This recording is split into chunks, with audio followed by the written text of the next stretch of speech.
One of the questions that we commonly get at Wine Collective is about sweetness in wine. We often think of wines as either being dry or sweet, so we thought we'd explore the role that sugar plays in the wines that we drink. So first of all, sugar is a naturally occurring thing in wine grapes. When the grapes are crushed, the sweetness of the juice is then converted via alcoholic fermentation into alcohol. But even a fully dry wine often has a little bit of sugar left over that isn't converted into alcohol. That's referred to as residual sugar, or abbreviated to RS. And even in dry wines, that can sometimes be as high as 4 or 5 grams per liter. But because we don't perceive it when we taste the wines, we refer to these wines as dry wines.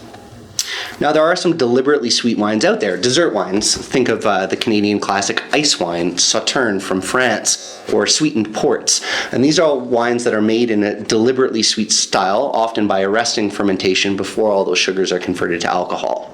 But totally different than the dry table wines that we enjoy most of the time.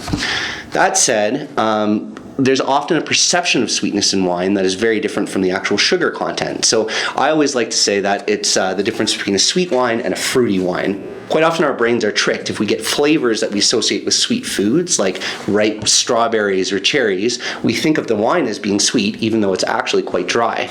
But sweetness in wine plays a really important part in pairing. If you've ever had an off-dry Riesling, for example, with a spicy Thai or Indian curry, you'll see the really wonderful interplay that can happen between sugar in a wine and spicier foods. So they can be really excellent, versatile food wines. But just keep that in mind, and as soon as you start to appreciate the difference between sweetness in wine and fruitiness in wine, you'll have a better understanding of what you like.